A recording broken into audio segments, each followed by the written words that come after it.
Lebih lanjut menyampaikan, izinkan kami menyapa kita semua. Selamat sore Yahoo.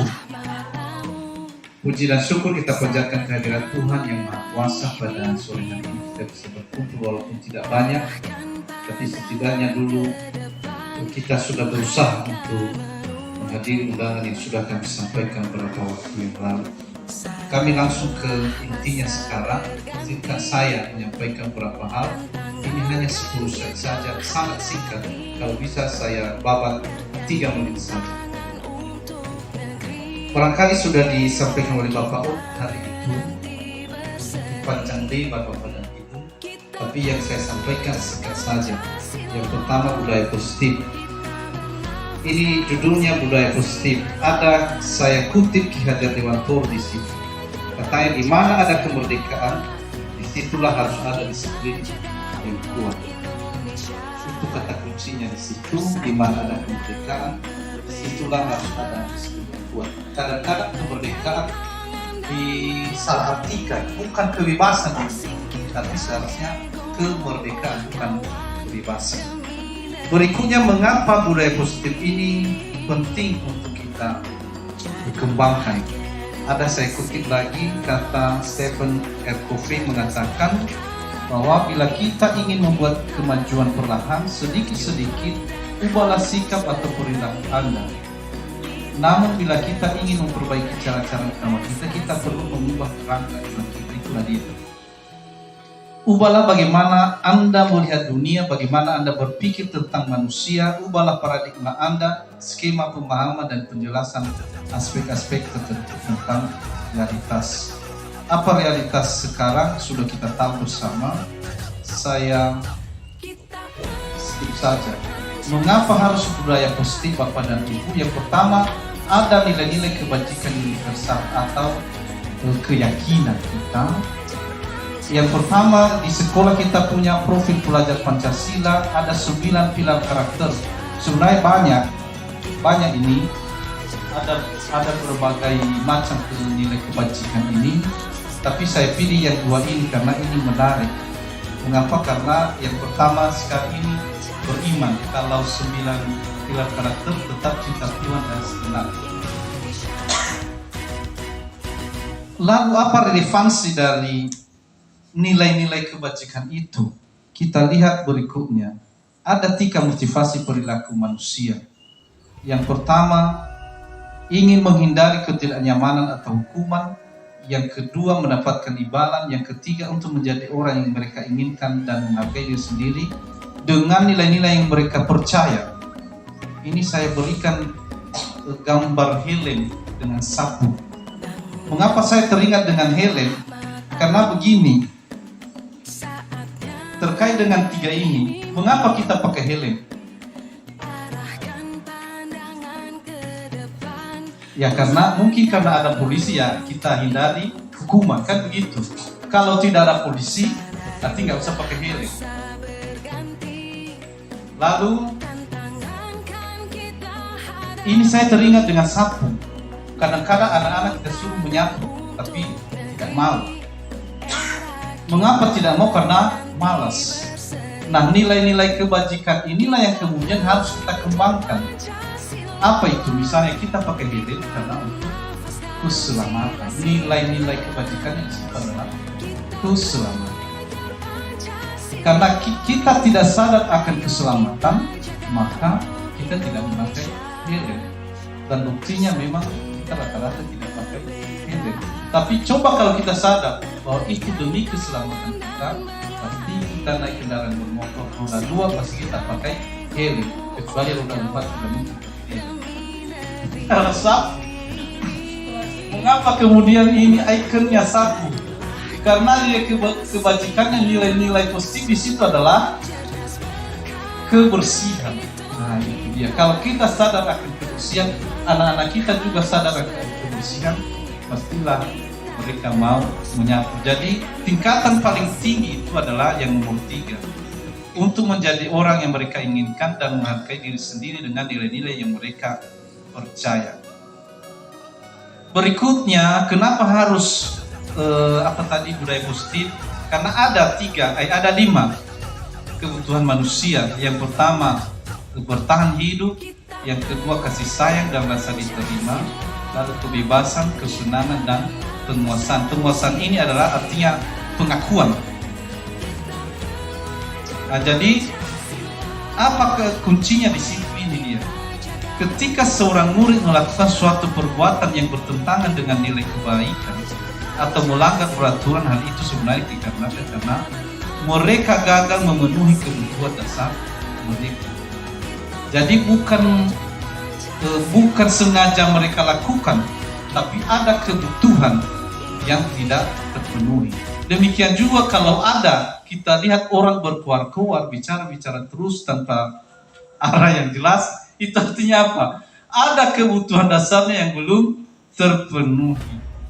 Maka kemudian kita harus tahu apa kebutuhan itu yang tidak terpenuhi itu, sehingga kita tidak serta-merta nanti kalau ada siswa yang ribut, berarti kita tidak serta-merta menghukum.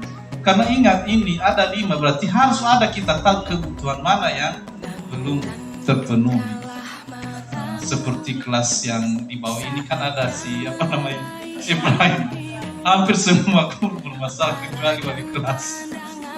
Jadi pasti ada kebutuhan dasarnya yang belum terpenuhi. Jadi tugas kita Bapak dan Ibu guru, kita mencari. Lalu oleh karena itu kita melibatkan semua stakeholder supaya kebutuhan ini bisa terpenuhi. Berikutnya ada hukuman, konsekuensi, dan restitusi. Hukuman tidak baik, konsekuensi juga bukan tidak baik, tapi agak baik sedikit, dan yang lebih baik adalah restitusi. Kemudian ada 5 posisi kontrol kita sebagai guru. Yang pertama ada sebagai teman. Pernah kita perankan ini kan, teman, pembuat rasa bersalah, lalu pemantau, lalu penghukum. Yang lebih bagus adalah sebagai manajer. Inilah tingkatan yang paling baik kita sebagai guru, sehingga kalau ada siswa kita yang bermasalah, kita tidak mengambil posisi sebagai penghukum, tidak mungkin juga sebagai teman, tidak mungkin sebagai pembuat rasa bersalah atau pemantau. Memang ini yang diharapkan manajer ini, tapi bukan berarti yang lain tidak baik. Yang tidak baik di antara ini adalah penghukum dan pembuat rasa bersalah. Kadang-kadang juga kita butuh, anak-anak itu butuh kita sebagai teman. Sebagai pemantau juga perlu, pada saat ujian, pada saat ulangan, kita juga perlu memantau. Jadi lebih banyak kita memerankan adalah manajer. Jadi kita harus bijak-bijak mengambil posisi kontrol sebagai teman, pemantau, dan manajer. Nah, berikutnya bagaimana kita memerankan sebagai manajer, kita lakukan restitusi. Restitusi ini ada istilahnya segitiga restitusi. Sebenarnya ini ada 3 langkah. Yang pertama, menstabilkan identitas. Yang kedua, validasi tindakan yang salah, lalu menanyakan keyakinan. Ini agak lama ini kalau restitusi ini. Jadi setidaknya dulu kita tahu langkah-langkahnya, bagaimana prakteknya, bagaimana mungkin menyusul. Kami akan memberitahukan bagaimana prakteknya.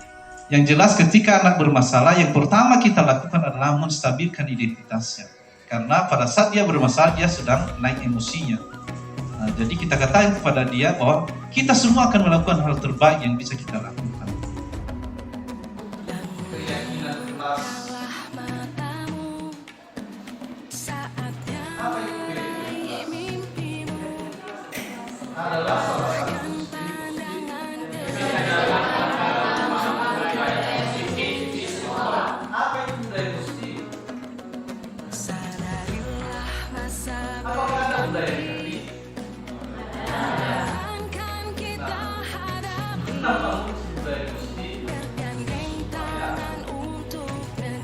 orang yang melakukan pelanggaran bisa sadar dan mengerjakan kesalahan. Apakah peraturan kita selama ini salah?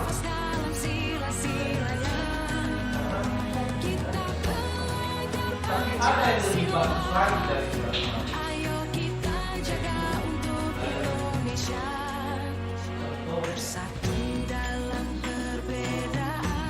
Anda bisa cari tahu. Bisa. Tapi kenapa Anda tidak cari? Ada aturan, ya kan? Ada aturan. Karena sadar bahwa saya tidak baik. Mari kita dengar. Mengapa dia tidak sadar? Mengapa tidak berpikir? Mengapa dari bagaimana mewujudkan seperti itu? Sekarang jawab pertanyaan ini. Mengapa kita memiliki peraturan tentang pengendaraan pada saat mengendarai roda 2 atau motor? Kenapa? Karena sudah ada peraturan, tidak kan? Iya. Kalau tidak aturan ya kita tidak. Kenapa kalau kita memiliki coba kamu katakan. Tidak ada yang ada. Sekarang seharusnya positifnya adalah bahwa kita memakai itu karena untuk melindungi kepala atau keselamatan. Coba karena tidak ada polisi di sana. Tidak kan? Tapi coba kalau sadar, oh karena ini karena keselamatan saya, maka saya pakai ini. Nah, itulah maksudnya budaya positif, itulah maksudnya keyakinan ini. Artinya keyakinan karena keselamatan.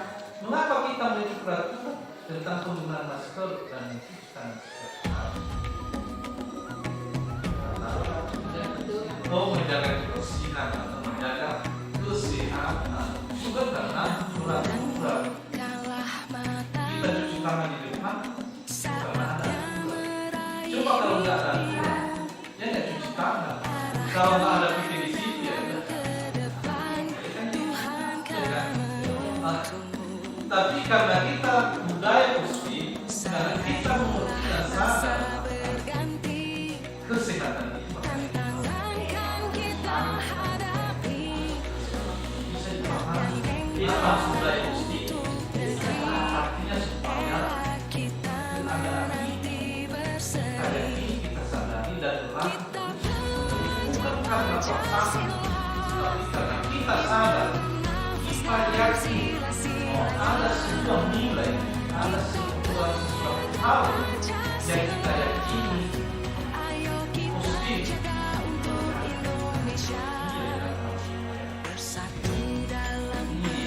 Nilai keselamatan adalah suatu keyakinan, yaitu nilai-nilai kebajikan yang disepakati secara tersirat dan tersurat lepas dari dalam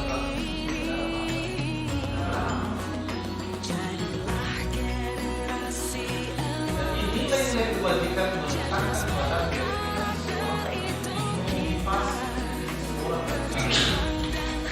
akan tergerak dan bersemangat menjalankan keyakinan daripada hanya sekedar sedangkan kita menuliskan makna. Lalu kalau ditanya sekarang, kenapa ada sekolah? Kenapa harus capek-capek dari salah satu ini?